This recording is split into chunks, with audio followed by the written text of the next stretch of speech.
Good morning, I am Jeff, and this is my read on C.S. Lewis, where I learn about him through everything that he wrote in the order that he wrote it. So far on the project, I've been working my way through the collected letters of Lewis, from the earliest ones he wrote as a child to his brother who was off at boarding school, all the way up to now age 17, about to turn 18, letters he's been writing to his friend Arthur Greaves, and also to his father back in Ireland while he's away in England, preparing for his Oxford entrance exams and also getting ready to join the fight in World War I. Thus far, I've only been reading those letters, but today I have actually stumbled across something that he's been discussing in the letters that he's been sending to his friend Arthur Greaves, a romantic adventure inspired by Arthurian legends, particularly by Thomas Mallory's The Death of Arthur.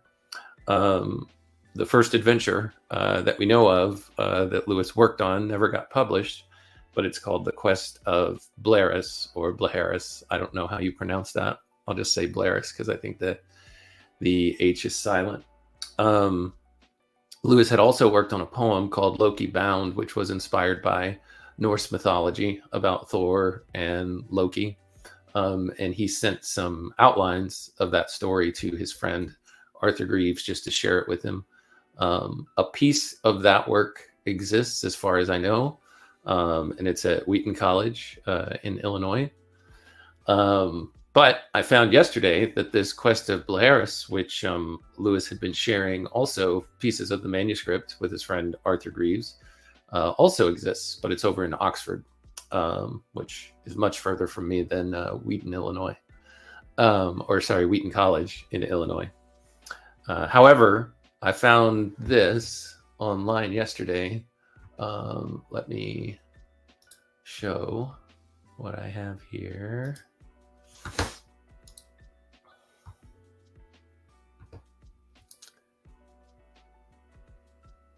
Is it this one? Yeah, I think it's this one right here. Let's see if you can see that. Yeah, let me make this full screen. So I found this person, Dr. Brenton Dickinson, I think is how you pronounce his name. And he's done a lot of work on this piece by Lewis. He seems to be a pretty deep Lewis scholar. I don't know all of the good doctors. Can't think of the word. his biography, his history, his relationship is probably something that I should look into. But I'm just going to crib from a video that he has right here. He did a breakdown of the story, where the manuscript is. It's in Bodleian Library. I don't know how you pronounce that, over in Oxford. But he's got a breakdown of the story right here, kind of what happens in it. But ultimately on this video, he alluded to something that he has in his blog, where he points you in the direction of where you can get a PDF of this story that Lewis wrote but never finished, where you can find it online. And so that's what I'll show right here.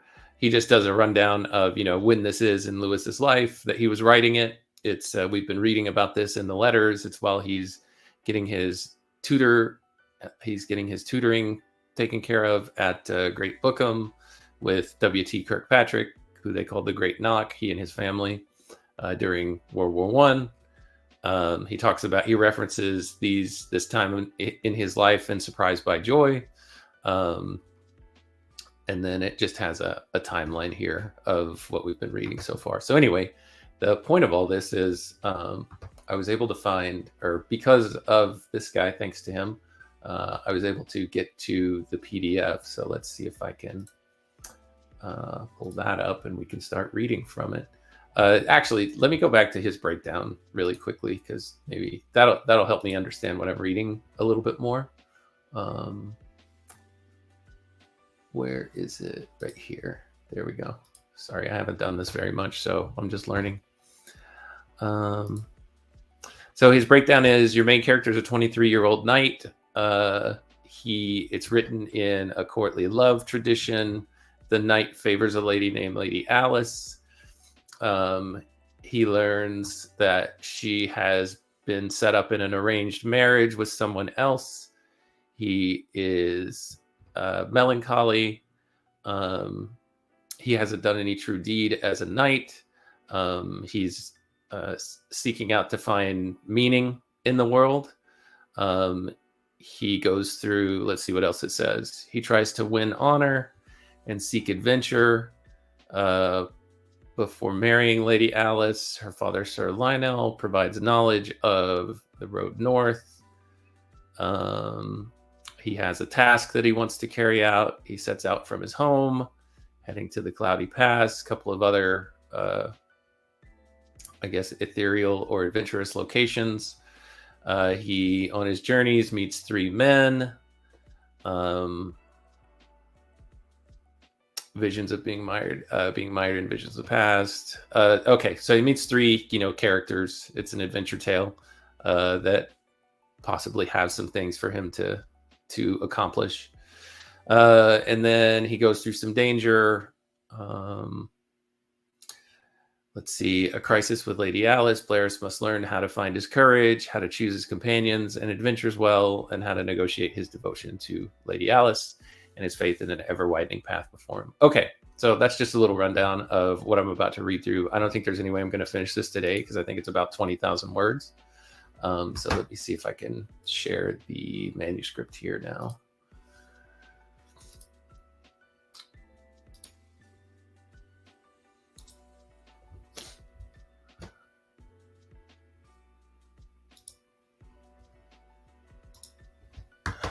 All right, how do I make this a little bit bigger?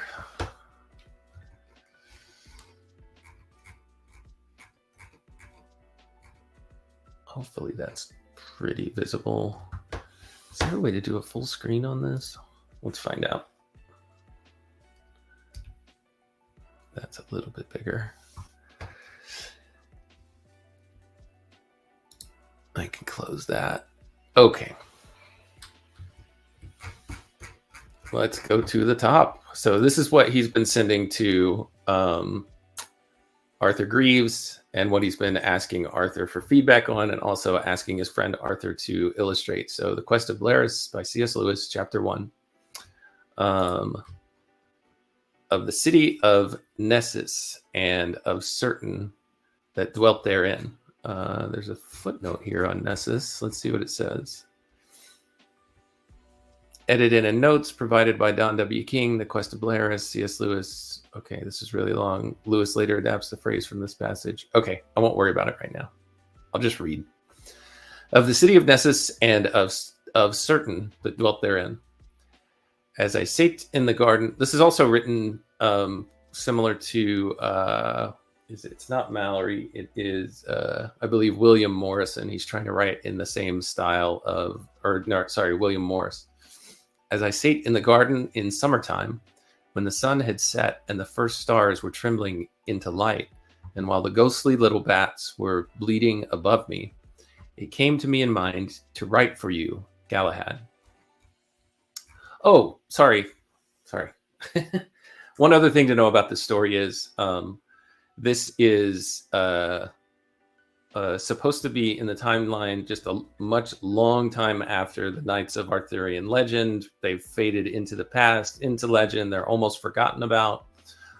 Chivalry in the world that this guy lives in is nearly dead, if not dead completely. So there's not a lot of honor in the world. Everything has kind of faded away. So he's maybe the last of someone who's more akin to the spirit of the old times, of the forgotten times. So maybe a man out of time to a certain extent, but he's a young man. He just has those qualities from an earlier age. So it came to me in mind to write for you, Galahad. Maybe I'll read these footnotes. Let me read the fourth one. Thomas Mallory's Le Morte d'Arthur, 1485, retells various tales concerning King Arthur, Guinevere, Lancelot, Merlin, Galahad, and the Knights of the Round Table. Galahad was the illegitimate son of Lancelot and Elaine of Corbinic, but because of his spiritual purity, Galahad eventually achieved a vision of the Holy Grail. Galahad is the nickname Lewis conferred upon his good friend, as we've seen in the various letters, Arthur Greaves. He first refers to Greaves as Galahad in his letter of May 4th, 1915, in C.S. Lewis, The Collected Letters. That's what we've been working through. There are a total of 3 volumes. We're working through volume 1, or we have been thus far.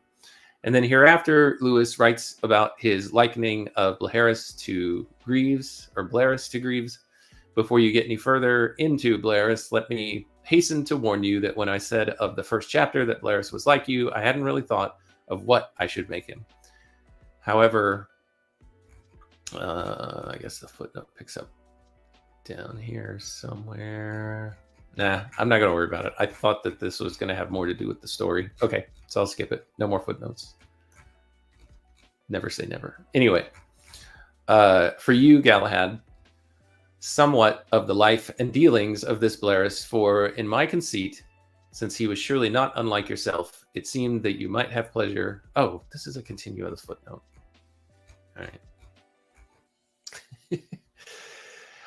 For in my conceit, since he was surely not unlike yourself, it seemed that you might have pleasure in hearing of his life and his death that fell so many years ago. Know then that in the old days, when this world was still young and full of wonders, there lay a little country that men called the land of two Nesses.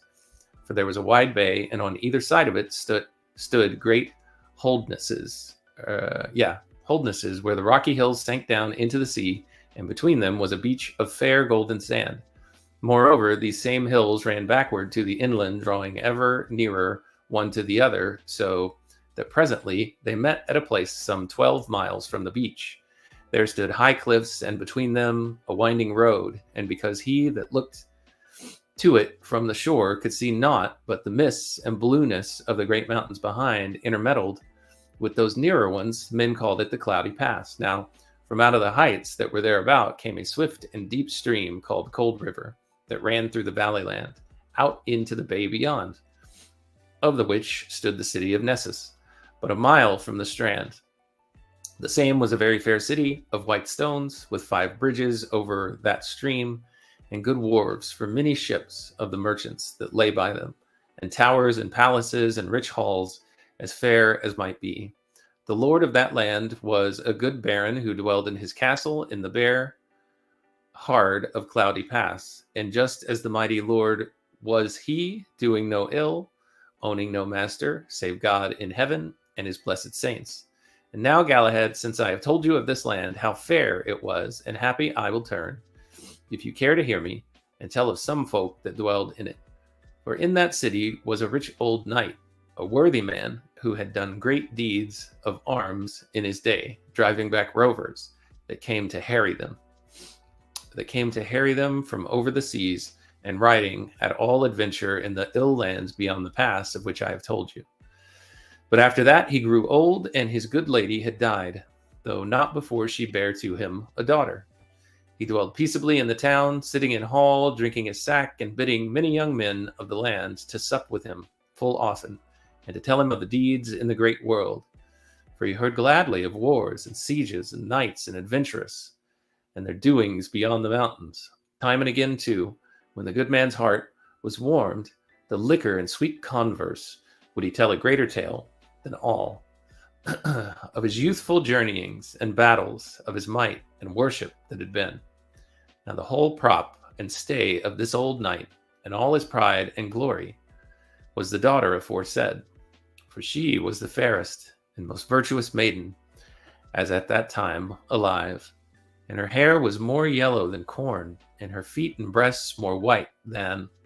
But in truth, my friend, there is little need to tell of such matters, for I believe well that you, who have read so deep in old books, must have heard this same lady spoken of here. Now, my curiosity is piqued with that part. I thought he was going to tell us something about the story. Spoken of before now. Have not we all? Have we not all? And for all the cunning writers that have set it down for us, yet do I doubt that none shall understand, until he also find her living in very truth, as he shall one day, and not in old tales. But to go forward, this fair lady was called the Lady Alice, or rather by many, Alice the Saint. For that Sir Lionel, her father, had great ado lest she might take on her the veil and be made nun, to which he had little stomach. And now let this be enough said of Alice the Saint, save that she was a wise woman and a virtuous and very learned, and was learning at that time. Now the fame of this lady was very great in the land, inasmuch as all squires and knights, yea, and barons and great kings wooed her to wife, but she would have none of them. And every young man of that town named her alone his good lady, and sighed for her, and wrote bransels. Bransels is a song written for dance music, and ballads upon her. Perhaps the most popular of all French verse forms, the ballad normally contains 3 stanzas and a final envoy. A refrain occurs at the end of each stanza, and the envoy, and only 3, in some cases 4, rhymes are permitted, always occurring in the same position in each stanza. After the envoy offers a climactic conclusion, although stanzas can be of varying length. The most frequent is one 8 lines rhyming ABA, BB, CBC, with, I said I wasn't going to read footnotes. Okay. Bransels and ballads upon her, but though many said that so they would, yet it is not known that any man died for love of her. Nay, some even were so ungentle that they went afterwards and wed others, and lived merrily all their life and days. Chapter 2. Of my Bleheris, and how he is betrothed. Now in this same city of the Nesses dwelt also a noble dame, that was a widow, with her son, the Bleheris, of whom I would write to you. And if that lady, Alice the Saint, was accounted among all the very flower of womanhood in that land, understand that this Bleheris was no less thought to be the very mirror and ensampler of manhood. But how far both the one and the other was from such a state, well, shall you have heard before I write explicit at the end of my tale. But let us go forward. Now, as might be looked for, this young knight would be no worse than his fellows, either in love or in war or in any other thing, so that he too sought the favor of Alice the Saint, and wrote verses upon her, and jousted for her, and sighed piteously, and altogether deemed that he was no less sorely smitten in love than Lancelot, or Palamedes, or any of the knights of old song. Nonetheless, he forbore not to eat lustily, to ride to the chase with a good heart, and to sleep sound of nights. But it fell on a day that Bleheris had been wandering at even on the beach, thinking of many things, of the glory and wonder of life, and the deeds he yet should fashion. And so at sundown came within the city, and went to his home. And when he was come within the hall, uprose the good dame, his mother, with great joy upon her honest face, and said, Now greet me, Bleheris, my son, for I have done thee a great good. Sweet mother, answered Bleheris, what is it? Sir Lionel, the good king, is but now gone forth, but say, hast no deeming of what I would tell thee? Nay, surely it is a great thing that is come to pass. We have held speech, he and I, and he hath given to thee his daughter. But think, my son, her thou lovest so dear, and great kings have wooed her in vain. Now fell a strange mood upon Bleheris, so that he knew not what ailed him. For he said within him that this was great joy, and that now must all envy him sore.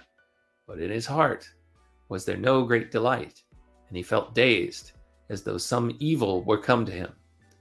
But natheless he enforced himself, and said, Ay, mother, surely I must thank thee, and the holy saints. All right, I'm going to pause right here, because I gave a bad setup of this. I hadn't read it yet, so I was kind of reading an overview that I didn't understand. I thought it would help me understand the story better. It did not.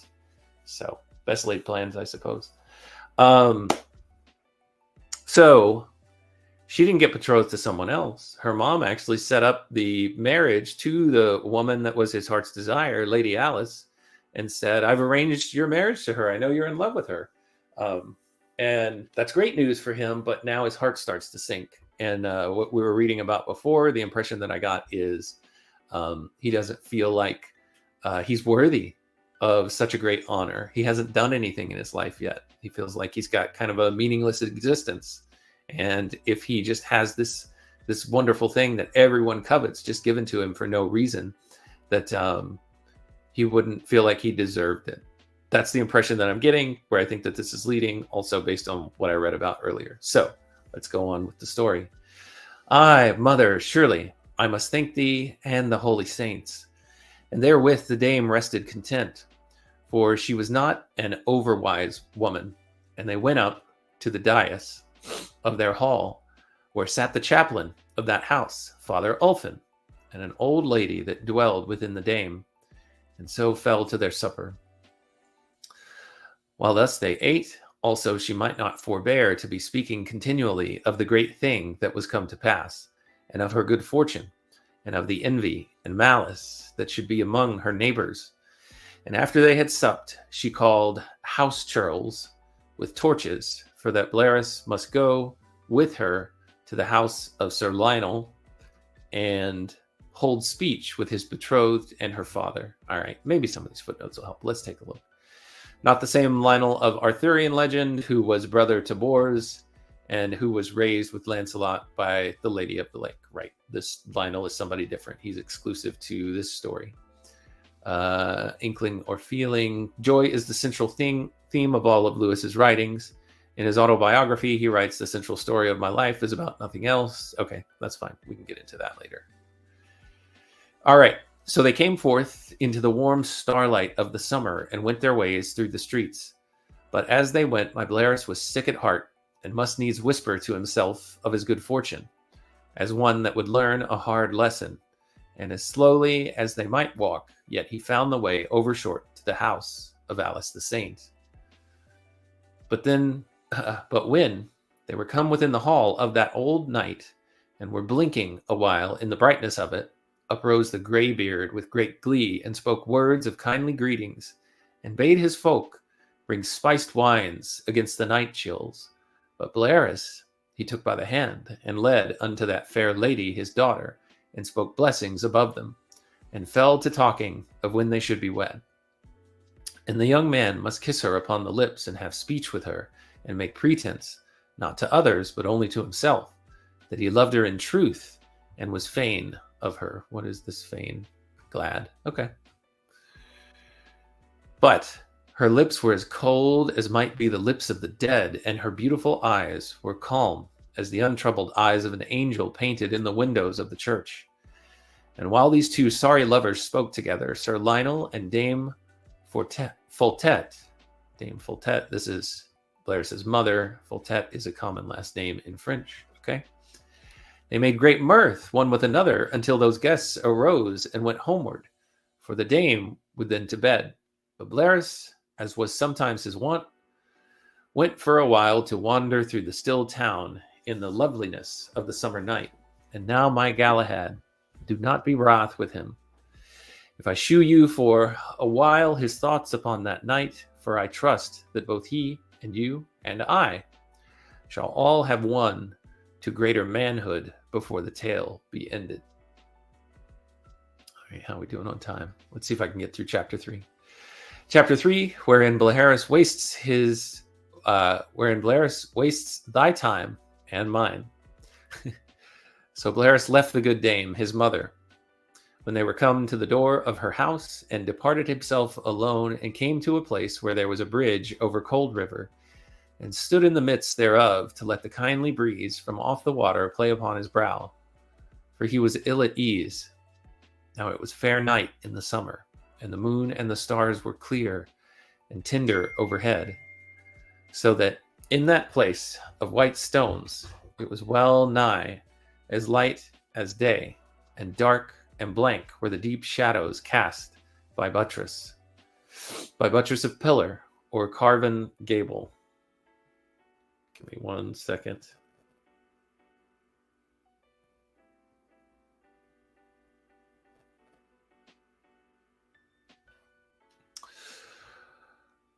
And Bleheris looked up and saw the fleecy clouds drifting across the sky and looked northward to the mountains of Cloudy Pass, where they hung like a dark mist behind those glistening roofs. Then he turned him again and leaned on the wall of that bridge looking into the south and took note of how the waves boomed and sighed faintly on the gravelly strand, a mile distant, for in truth there was none other sound save that now and then some dog barked a great way off, high up in the mountains. Now must you watch, my Galahad, a little time with Bleheris upon the bridge, and bear with him. For we know well, you and I, how easily they that have no sorrow can yet make themselves griefs from the fabric of their own dreams. So it is with him. For he said in his heart, what ails me now? Is it an evil thing that I shall wed with the love of my desires, and all men have me in envy? Or shall a man long for drink, and then thrust away a cup that one giveth him? And he cursed himself for the joy that would not grow in his heart, and enforced him withal to dream a while upon this Alice the saint, how fair she was, and how noble, and how he had coveted her so greatly. Therewith, moreover, he fell to making a ballad of his love, as he had done in the old happy days, when he was yet a hopeless wooer, with no care upon his heart. But the rhymes grew tangled until his head ached, and he threw up his arms in wrath, or wrath, as I said before, in wrath against his own heart and the full tired world. And so he turned him about yet again, and his eyes fell of a sudden upon the great mountains, and he saw how stark and grim and baleful they lay in the pale moonlight, so that perforce there came flooding on him a host of memories of all the old tales concerning them, of the hideous passes among them, of wizard cities and the evil places in their gloomy woods, and of brave knights' adventurings there and in the unheard of lands beyond, away to the north. And as he thought thereon, the dull, sober world in which he lived waxed ever more and more irksome to him. For he, too, had had his dreams, and thought that surely he should do great things in the world, and fight and love as mightily as the heroes of old song. But now it seemed that his life was but a short space, a thing of little worth, that he should marry and live at ease, and beget sons to live also at ease, as others did before him, and at the latter end to wax old and die, with all his dreams yet hidden neath a soft jerkin, that none might know him from another. But even as thus he pondered, those dark moonlit hills, with all their wonders, were weaving a spell about him. So anon a new thought, as it had been a gust of sweet cold morning wind, smote upon the dungeon of his soul, and he almost laughed for joy. Now, body o' mine, he cried, of a truth I will not do thus. By God's wounds, in this hour I do understand what ails me. All my days I have done naught. For 23 years have I tilted with my fellows, and ridden on hunting, and made ballads forsooth. But now my deeds shall be the song I make, and the quarry I hunt. Mine own manhood, I am not shackled as an ox, that I must abide where I set. Nay, I will go hence, as the knights adventurous did, and seek great deeds out there, beyond the cloudy pass. For I shall take horse and harness, and prick forth on behalf of Christ and my lady, and thus, mayhap, shall I learn truly to love her, and come again and wed her when I am worthy. Okay, I think I picked up on that. I think I picked up on what was going on here. I feel good about that. Footnotes, truly, body armor, spur, or ride. Perhaps, it seemed to him. That's all right. I think we're okay. We can pick up on those things. All right. Thus spake Bleheris in that night, and afterwards he drew out his sword, that yet he had drunk no man's blood, and beheld it bright in the moonshine, and wielded it in his hand, and kissed it. Then he set it in its sheath, and walked home with feet that seemed ever to dance. For there was joy come to him, so great, that him seemed as though the very stars were singing in his heart for gladness. All right. So that was chapters 1 through 3. Let's see how many chapters are left. We've got 4, 5, 6. Okay, it looks like it goes on for a while. So obviously there's quite a bit left. There's no way I'm going to be able to get through it all in this setting. Let me see how long chapter 4 is and see if I can read through it before I have to go today. Come on. All right, we just read chapter 3. There's chapter 4. Okay. Yeah, chapter 4 looks pretty short. So let me read that one, and then I'll close up for today, and we'll pick this up next time. All right, chapter 4. How Bleheris told those folks of what he would do. Just a side note, I talked about this several episodes back, that Lewis seemed to get inspiration from The Death of Arthur by Thomas Mallory, and the way he entitled his chapters and how they led you to want to read what happened. And so it looks like he's trying his hand at that here as well. And in that prior episode, I also talked about the Chronicles of Narnia, which I have my mic sitting on right here. I would show it in the camera, but he titles all of the chapters in the Chronicles of Narnia kind of in that way, where, you know, the thing that happened after that, or, you know, Eustace's adventure, or the unknown dragon, or something like that. I'm making up these titles. These aren't what they really say, but you get the gist. So this is when he first tried his hand at that. All right, chapter 4, how Bleheris told those folks of what he would do. When the morrow was come, Bleheris opened his eyes as he lay in bed in the little turret chamber where he was used to sleep in the house of Dame Foltette. That's his mom. And it was a very fair place to look upon, for the roof was carven curiously, and the panels of the wainscoting were painted with joyous stories. And as he looked, his eyes fell upon a little curtain of silk that hung from his lattice, and that flapped and waved, blown inwards by the wind, which blew very freshly from the sea that fine morning of summer. Now the curtain was green, and the end of it was decked with a border of wild roses, skillfully woven in the brightest thread. So while Bleheris looked upon it, the cloth so ripped and danced that the flowers thereon seemed verily alive. His eyes grew, as it were, charmed with looking upon them, till those roses shut out all else from his mind and soul and vision. Moreover, he whispered to himself many times that one word, joying in the sound of it, the rich roll of the R, the long deep O, and the soft S, falling like a kiss at the end. And in the thought of the pleasant flowers, for you must know that from his childhood, roses had a strange power upon this Bleheris, and of nothing was he at all so fain, as hereafter you shall hear. But now he deemed that if Rose were the name of that Alice, the saint, he had loved her more truly. But when he thought of her thus, of a sudden he remembered all of his pondering of the night before, which sent so great a joy into him, that he straightway leapt from his bed and tossed back the curtain to look forth upon the world. And he felt the light wind with a faint savor of salt blowing off the bay, and saw the pleasant valley land.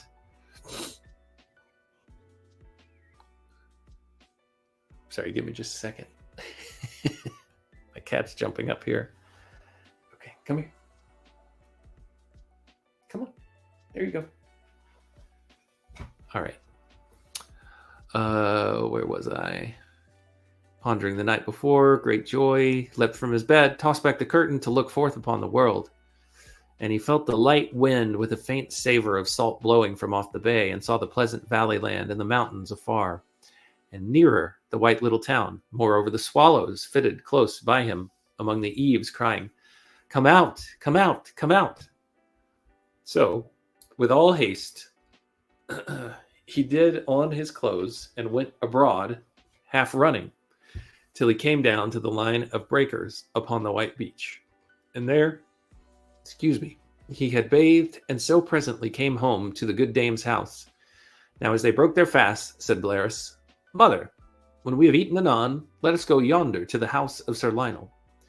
And not only did the good woman say yea to this, but she said much more, and I was not set down.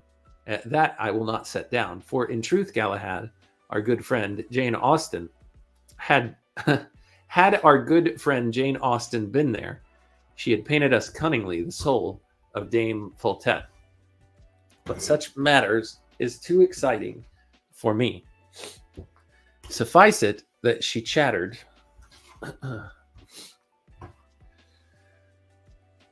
Let me back up. There's a footnote here that talks about the imagery of the rose, and it becomes important from this point forward in the story. At some point, probably later than the composition of The Quest of Bleheris, Lewis read The Romance of the Rose by Guillaume de Loris in 1237, an unfinished allegory on the art of courtly love, which he cites frequently in his first scholarly work, The Allegory of Love, which we'll read as well on this project.